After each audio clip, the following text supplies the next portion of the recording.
영혼을 성장시키는 책 소개방 영성 책방입니다. 오늘은 헨리 나우먼의 공동체 두 번째 시간입니다. 제7장 소명과 공동체 작고 미미해도 십자가의 길로 담대히 움직일 때. 내가 다녀온 온두라스의 라르시 공동체의 라파엘이라는 친구가 있다. 걷지도 말하지도 스스로 옷을 입거나 음식을 먹지도 못하는 중증 장애인 청년이다.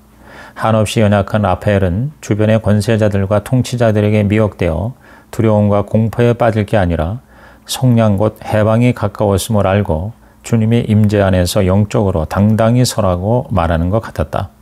내가 라파엘의 이름으로 하려는 말은 끝까지 굳게 서자이다.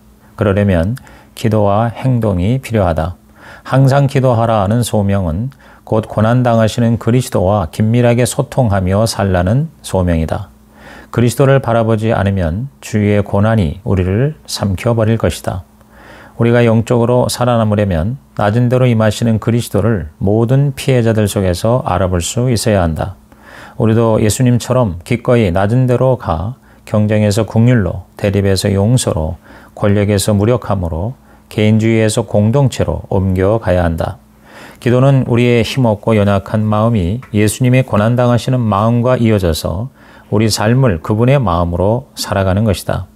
기도한다는 것은 중앙아메리카의 빈민이 걷는 그리스도의 낮은 길을 우리도 똑같이 걷는다는 뜻이다. 그것이 하나님의 길이며 참된 해방에 이르는 유일한 길이다. 예수님의 서도로 깨어 있으라 하는 말씀은 기도만 아니라 행동으로의 부름이다. 주님은 지극히 작은 자를 위해 너는 무엇을 하였느냐고 물으신다. 우리가 심판받을 최종 기준은 바로 행위이다. 행동은 사랑에서 발원해야 한다. 아무리 너그러운 행동일지라도 두려움이나 분노나 죄책감이나 좌절감에서 나온다면 열매를 맺을 수 없다. 그리스도인의 행동의 출처는 세상의 논리를 초월한다. 그 출처는 용서와 화해와 공동체와 국률의 자리다. 친구뿐 아니라 원수도 사랑할 수 있는 세계다. 우리의 모든 행위에는 하나님의 보편적 국률이 담겨 있어야 한다. 우리의 행동은 세상의 현실에 대한 반작용이 아니라 하나님의 성품에 대한 반응이다. 주는 것뿐 아니라 받는 것도 행동에 포함된다. 중앙아메리카의 빈민층에서 깨닫는 사실은 자신들이 줄 수 있는 것보다 받은 게 더 많다는 것이다. 사람들은 그 가난한 사람들이 베푸는 풍성한 성령의 열매를 보면서 오히려 자신들의 영적인 빈곤을 절감한다.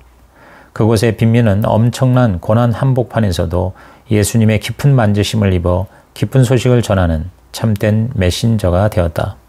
풍요롭지만 경쟁이 심한 속전속결의 우리 사회가 얼마나 두려움과 슬픔과 폭력과 조급증과 복수심과 악의와 거짓과 방종에 찌들어 있는지 깨달을 수 있다. 북아메리카의 그리스도인들조차 침울하고 죄책감에 시달리고 있다. 그런데 남쪽의 빈민들은 가난 속에서도 하나님의 특별한 사랑을 깊이 깨달아 기쁨이 넘쳤고 사랑과 애정을 아낌없이 표현했다. 그들의 선물을 받는 것이 미덕이다. 그것은 인간을 해방하는 위대하고 즐거운 일에 동참하는 것이다. 우리에게 희망을 주는 것은 그들이 당대의 문제를 해결한 것이 아니라 그리스도인의 소명에 충실하여 문제에 대응했다는 것이다. 성 프란치스코는 당대의 문제를 하나도 해결하지 못했지만 그가 문제에 맞서 보여준 충실한 대응은 그가 죽은 지 오랜 세월이 흐른 지금도 여전히 희망의 등불이 되고 있다. 그의 행동은 성공하지는 못했지만 실제로 많은 열매를 맺었다. 중요한 것은 우리 개개인과 공동체가 지금 인자 앞에 서 있느냐는 것이다. 세상은 계속 싸우고 억압하고 죽이고 부술 것이다. 그러나 우리와 함께 길을 가시는 그분의 음성을 듣고 그분의 얼굴을 볼 수 있는 사람들은 행복하다. 우리의 소명은 세상 안에 있되 세상에 속하지 않는 것, 평화와 정의를 위해 힘쓰되 우리 정체성의 근원이신 그분을 결코 놓치지 않는 것, 참으로 살아있는 상태에서 죽음의 권세를 거부하고 물리치는 것, 담대히 기도하면서 용감히 행동하는 것이다. 이를 위한 구체적인 적용은 무엇일까? 첫째, 고난당하시는 예수님을 늘 바라보라. 그러기 위해서는 오랜 시간을 고독 속에서 보내야 한다. 자주 조용한 자리로 물러나 거기서 하나님의 음성을 들어야 한다. 둘째, 사랑의 공동체를 이루라. 서로 끊임없이 고백하고 용서하면서 하나님의 온전한 사랑을 눈으로 확인할 수 있는 공동체가 되는 것이다. 교회, 하나님의 백성, 그리스도의 살아있는 몸이라는 우리의 정체성을 발견하는 것이다. 셋째, 무슨 행동을 하라고 자신의 독특한 부르심을 분별하라. 우리는 영웅이 되도록 부름받은 것이 아니라 순교자로 부름받았다. 영웅은 자신에게 이목을 집중시키지만 순교자는 하나님을 가리켜 보인다. 그리스도의 이름으로 행동한다는 것은 그분의 몸된 교회 이름으로 행동한다는 뜻이다. 우리가 하는 일이 참으로 하나님과 하나님 백성의 더 큰 일의 일부임을 알면 거기에 우리의 전 존재를 쏟아 부을 수 있다. 그러면 아이에게 냉수 한 잔을 건네든 친구를 위해 목숨을 버리든 우리의 모든 행위에 열매가 맺힌다. 그 모두가 믿음의 촘촘하고 튼튼한 망 안에 들어있기 때문이다. 그러므로 늘 예수님을 바라보고 신앙 공동체를 이루고 무슨 행동을 하라고 하시는지 각자의 독특한 부르심을 분별하자. 그럴 때야만 우리는 장차 올 모든 일에서 살아남아 인자 앞에 설 수 있다. 8장 하나님과의 교제와 공동체. 많은 사랑과 부대끼는데도 외로움이 덮칠 때가 있다. 우리는 하나님과 교제하고 그 교제를 바탕으로 공동체를 가꾸도록 부름받았다. 사역이란 사람들을 불러 하나님과 교제하게 하는 것이다. 교제와 공동체와 사역, 이 세 가지 단어는 하나로 묶어질 때 그 의미가 풍성해진다. 하나님과의 교제에서 공동체를 거쳐 사역으로 나가는 과정은 모두 아름다우면서도 매우 고통스럽다. 누가복음 6장에 보면 하나님은 밤새 하나님과 교제하셨고 그 후에 제자들과 공동체를 이루셨는데 그중 하나가 배신자가 되었다. 이 공동체가 예수님의 사역으로 이어졌고 주님은 사역하시다가 결국 십자가에서 죽으셨다. 하나님과의 교제가 무슨 의미인지 알려면 먼저 예수님을 보아야 한다. 그분은 밤새 하나님과 교제하셨다. 주님의 사역과 임재를 이해하려면 그 교제의 자리에서 출발해야 한다. 예수를 믿는다는 것, 즉 빌리브는 그분을 신뢰하는 것이다. 즉 트러스트하는 것이다. 예수님은 하나님과 교제하실 때 하나님으로부터 내 사랑하는 아들이라 부르시는 음성을 들었다. 듣는다는 것은 순종하는 것이다. 예수님은 너는 내 사랑하는 아들이라는 음성을 듣고 순종하신다. 그러한 교제가 모든 사역에 우선해야 한다. 예수님을 진정 알고 싶다면 예수님이 하나님과 교제하셨던 그 새벽의 자리로 돌아가라. 거기서부터 모든 치유와 전파와 가르침이라는 주님의 사역이 시작되기 때문이다. 예수님이 교제하신 때가 밤중이었다는 것은 하나님과의 교제가 쉽지 않은 훈련임을 암시해 준다. 내가 좋아하는 장소나 사람이 아니다. 하나님의 집을 찾아야 한다. 그 집에 머무는 것은 아주 힘들다. 그러나 그 자리에서 당신은 세상으로 보냄받아 공동체를 이루고 사역을 하게 된다. 신학이라는 데올로기아 라틴어의 뜻은 하나님과의 연합, 하나님과의 교제, 즉 기도를 의미한다. 칠흑 같은 어둠 속의 교제를 통해 예수님은 하나님 아버지와 하나가 되셨다. 그 교제는 주님이 떠나신 후 우리에게 주신 성령 안에서 마침내 우리의 삶의 근원이 되었다. 흥미로운 사실은 역사 속에서 누군가가 정말 하나님과 교제하며 살 때마다 그 사람 주위에 공동체가 생겨났다는 것이다. 하나님과 교제하는 삶은 공동체 안에서 가시화되고 가능해진다. 공동체는 하나님과의 교제의 표출이다. 많은 사람들이 공동체에서 사람들을 찾아가 하나님과의 교제를 바라고 있다. 그러나 하나님만이 주실 수 있는 교제를 인간에게 요구하고 다닐 때 안타깝게도 그 결과는 슬픔뿐이다. 세상은 유혹한다. 이것도 해보고 저것도 해봐라. 그러면 내가 찾던 길을 마침내 얻을 것이다. 그러나 하나님만이 주실 수 있는 것을 사람에게 찾는 것은 허망한 일이다. 당신은 하나님과 교제해야 한다. 자신이 조건 없이 사랑받는 존재임을 신뢰해야 한다. 그토록 소원하는 교제가 자신에게 이미 주어졌음을 알아야 한다. 그래야 공동체에 들어가 다른 사람들과 더불어 살 수 있다. 그들은 당신에게 사랑과 애정과 돌봄을 베풀 수 있고 당신은 감사하며 그것을 하나님의 처음 사랑의 징후이자 반사체로 받을 수 있다. 기독교 공동체는 하나님의 처음 사랑을 다른 걸로 대체하지 않고 오히려 늘 서로에게 환기시켜주는 공동체이다. 공동체는 내가 더는 숨을 수 없는 것이다. 서로 간에 나 자신도 오래 속일 수 없다. 공동체에서는 누구라도 성공한 이력이라는 갑옷을 벗을 수밖에 없다. 공동체는 인내의 자리다. 공동체는 당신의 고통을 드러내며 이렇게 말한다. 달아나지 마세요. 만족을 찾아서 온 세상을 헤맬 게 아니라 자기 자리에 붙어 있으세요. 속속들이 느끼고 끝까지 견뎌야 합니다. 고통과 상처를 품고 기꺼이 끝까지 가면 당신은 변화되고 근본적 전환을 이룰 수 있다. 견뎌내면 새로운 삶을 얻는다. 공동체에서 살려면 당신의 고뇌와 고통을 속속들이 살아내면서 끝까지 견뎌야 한다. 근원적 외로움을 원동력으로 삼아야 한다. 공동체와 우정과 결혼으로도 채워줄 수 없는 제2의 외로움은 당신을 늘 하나님과의 더 깊은 교제로 부른다. 당신의 복은 당신의 가난과 눈물과 고통 속에 있다.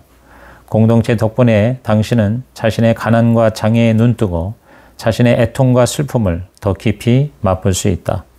하나님이 거기 계신다는 것을 믿어야 한다. 하나님은 당신 안의 가난을 가장 먼저 택하신다. 당신의 가장 고통스럽고 연약한 지점에서 하나님은 당신을 가장 깊이 만져주신다. 당신이 하나님께 사랑받는 자로서 살아가면 말이다. 당신은 하나님의 사랑과 복을 받는 존재다. 이 진리를 놓치면 모든 거부와 고통이 당신을 어둠과 절망 속으로 떠민다. 당신의 고통을 남의 고통과 비교할 필요가 없다. 당신의 고통은 그대로 고통이다. 그 고통을 통해 당신이 생각보다 훨씬 더 사랑받는 존재임을 깨닫는다. 깨어진 모습을 그분께 고백해도 당신은 여전히 사랑받는 자다. 적나라한 실상이 주님 앞에 드러나도 당신은 여전히 사랑받는 자다. 그래서 하나님은 당신에게 물론 너는 내 사랑하는 자다 라고 대답하신다. 계속 말씀하신다. 나는 너의 주인이고 구원자이고 연인이니 아무것도 숨기지 말라. 너는 내 사랑하는 자다. 산으로 더 높이 올라오라. 나와 더불어 교제하자. 9장 국률과 공동체. 너와 내가 같은 존재임을 기뻐하는 것이 힘이다. 공동체의 영성은 세 단어로 요약된다. 인정과 탈환과 선포이다. 인정과 탈환과 선포. 우선 우리의 인간성을 인정해야 한다. 세상은 차별화, 즉 남들과 달라야 살아남을 수 있다고 가르친다. 존재감을 추구하고 그래서 경쟁적인 사람이 되고 만다. 그러나 전혀 다른 정체성이 있다. 다른 사람과 공유하는 동질성이 바로 나라고 하는 정체성이다. 나라는 존재는 나만의 차별성이 아니라 다른 사람들과 공통으로 지닌 동질성으로 파악해야 한다. 사실 우리는 차이점보다 인간성이라는 공통점이 훨씬 많다. 나는 다른 사람들과 같으며 이것은 경축할 만한 일이다. 그래서 삶은 항상 경이로운 것이다. 내가 다른 사람과 같다는 것은 기쁨의 원천이다. 내 삶의 기조는 경쟁이 아니라 국률이다. 국률의 어원 컴파티오르, 영어의 compassion은 본래 고통을 함께하다, 동참하다라는 뜻이다. 타인의 기쁨과 고통과 상처와 소요와 씨름에 진심으로 동참할 때마다 당신 안에서 여태 몰랐던 기쁨의 샘이 터진다. 세상은 내가 다른 사람과 다른 것을 기뻐하라고 하지만 복음은 내가 다른 사람과 같은 것을 기뻐하라고 말한다. 희로애락의 보편적 인간성이 바로 하나님이 성육하여 취하신 인성이다. 복음은 다른 사람들처럼 되어 모두의 동질성과 연대와 소통과 소속감 속에서 기쁨과 평화와 사랑과 행복을 찾아 누리는 것이다. 즉 경쟁에서 국률로 옮겨가는 것이다. 내가 공동체에 들어갔을 때 내가 가진 무언가 때문이 아니라 그냥 나를 한 식구로 받아주는 환대로 인해 소속감을 가지게 되었다. 초대에 응한 나는 내가 차별하러 승부하는 존재가 아닌 삶을 공유하는 존재임을 그 공동체를 통해 깨달았다. 대개 몸에 장애가 심한 사람일수록 고도의 경쟁 사회에서 온 나 같은 사람들에게 사랑의 자리를 터주는 신기한 능력이 있다. 그 사랑의 자리에서 우리는 국률을 품고 남들과 함께 지내며 삶을 공유할 수 있다. 공동체뿐 아니라 복음 자체가 그런 것이다. 가난함을 서로 나누는 자리에 기쁨과 복이 있다는 것이다. 우리는 다분히 똑같기에 동고동락이 가능하다. 나는 과거에 늘 내가 남들과 꽤 다른 줄로 알았는데 나이가 들수록 나 또한 똑같다는 것을 깨닫는다. 인간 가족 이론이라는 사실에서 진정한 기쁨이 온다. 두 번째로 공동체는 탈환이 이루어지는 것이다. 공동체는 당신 가장 함께 살고 싶지 않은 사람이 항상 살고 있는 것이다. 그 사람만 없으면 참 좋을 텐데 라고 말하는 그 사람이 늘 존재한다. 그런 상황을 거듭 탈환하는 방법은 용서와 경축이다. 공동체에서는 당신의 욕구를 채워주지 못하는 사람들을 용서해야 한다. 다른 사람의 한계를 용서하고 내 한계에 대해 용서를 구해야 한다. 나에게도 장애가 있음을 깨닫기 때문이다. 공동체는 약자의 연대이다. 더 낫거나 강하지 못함에 늘 서로 용서하고 용서를 구하면 거기서 복이 임하는 것이다. 서로를 그렇게 용서할 때 아름다운 경축이 셀리브레이션이 가능해진다. 영적인 의미에서 진정한 경축이란 충실성과 우정과 삶을 즐거워하고 고통까지도 기념하는 것이다. 공동체는 늘 서로의 선물을 올려드리도록 부름받은 것이다. 경축은 서로 어우러질 때 생생해진다. 구성에게 관심과 도움을 주는 것을 짐으로만 볼 게 아니라 함께 알아주며 즐거워함으로 보편적인 인간성을 탈환한다. 그럴 때 관계는 힘들어도 깊어지고 연합하게 된다. 공동체는 인간성을 인정하고 탈환할 뿐 아니라 선포하기를 원한다. 우리는 어디를 가든 보편적 인간성을 공유한 자들의 공동체로서 그 보편적 인간성을 선포하도록 부름받았다. 사회의 중심부에서 밀려난 주변부 사람들을 통해 우리의 인간성을 보여주는 것이다. 우리는 보편적 인간성을 인정하고 공동체 안에서 그것을 탈환하고 어디를 가든 그것을 선포한다. 그 선포는 심령이 가난한 자들과 더불어 공동체로 할 때 가장 잘 될 수 있다. 10장 변화와 공동체, 매일의 여정, 굳은 마음에서 부드러운 마음으로. 공동체에서 추구하는 변화는 한 번에 끝나는 것이 아니라 굳은 마음을 부드러운 마음으로 변화시키려는 지속적인 갈망이다. 변화는 성경적 사고 전반에서 아주 핵심적인 주제다. 하나님은 우리에게 새 마음을 주신다. 돌 같은 마음을 살 같은 마음으로 바꾸신다. 우리는 정직하게 물어야 한다. 내 안에 완고하여 융통성이 없고 꽉 막힌 부분은 없는가? 마음이 완고해지는 세 가지 방식이 있다. 첫째는 자아를 거부하는 것이다. 사람들이 당신을 좋아하는데도 당신은 자신을 좋아하지 않는가? 그것이 큰 문제다. 자신의 정체성에 만족하지 못하기 때문이다. 예수님은 자신을 사랑하라고 하셨다. 그래야 이웃을 사랑할 수 있기 때문이다. 우리는 나라서 만족하고 행복하다라고 말할 수 있어야 한다. 자신을 사랑하지 않고 자아를 거부하면 금방 당신 안에 원망이 싹튼다. 자신이 동네북처럼 느껴진다면 당신이 자신을 그렇게 보기 때문이다. 당신부터 자신을 좋게 보지 않고 정말 자유롭지 못하다면 결국 자신이 생각하는 대로 된다. 둘째, 완고한 마음은 늘 경쟁적이다. 경쟁심은 우리 사회를 이루는 막강한 요소다. 우리는 나는 당신과 다르다라는 차별하러 승부하려고 한다. 이렇게 당신의 삶이 경쟁적으로 변하면 그때부터 나와 그들, 내 것과 내 것에 신경이 쓰인다. 재산만 아니라 시간과 주목과 애정에서도 마찬가지다. 셋째로는 생산성이다. 우리는 생산적인 사람이 되려고 한다. 눈으로 확인할 수 있는 결과에 관심이 많다. 돈과 그 밖에 겉으로 드러나는 것들이 중요해진다. 초점이 돈과 재산과 물건이 되는 것이다.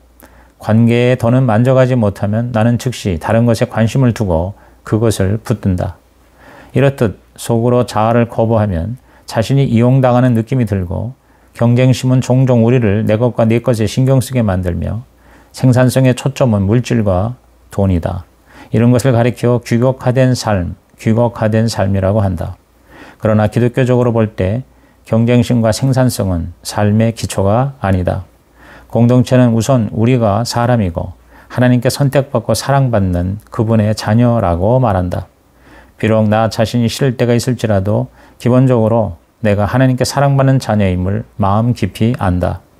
하나님이 지으셨기에 나는 좋은 사람이다. 그래서 그 진리에 합당하게 살아간다.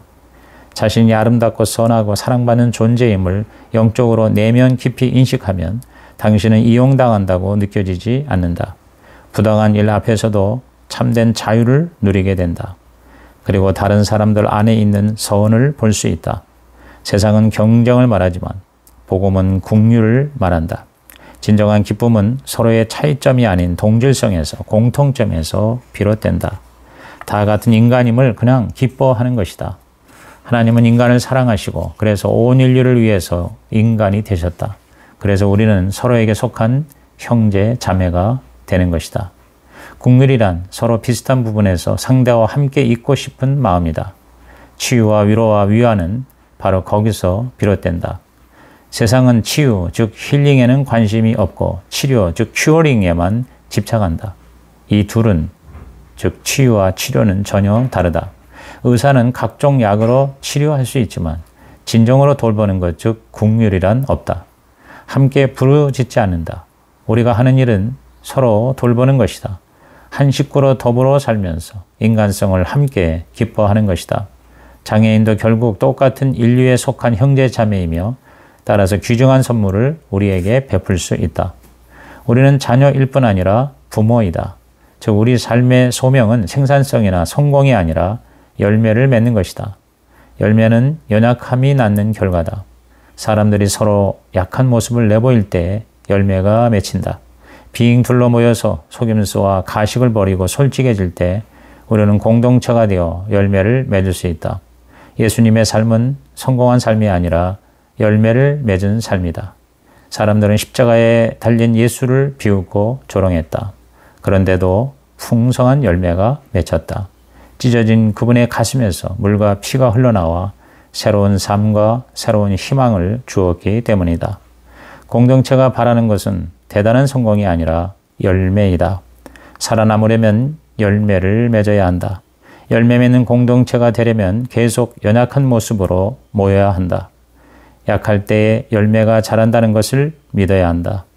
깨어진 모습에서 희망의 씨앗을 찾을 수 있기 때문이다. 우리는 모두 아버지나 어머니가 되어 그들의 삶에 열매를 맺어야 한다. 그것이 바로 부드러운 마음, 새로운 마음이다. 자아를 거부하는 것이 아니라 수용하는 것, 경쟁이 아니라 긍휼, 생산성이 아니라 참된 열매를 맺는 것이다. 거기서 공동체가 태어난다. 개인이든 공동체든 부드러운 마음으로 변화되기 위해서는 주목을 해야 한다. 잘 살피는 것, 깨어있는 것, 준비되는 것, 경청하는 것이다. 주목은 기도를 통해 가능하다. 기도는 당신이 사랑받는 존재임을 확인하는 장이다. 기도는 바로 그 자리로 가서 하나님, 제가 만족이 없습니다.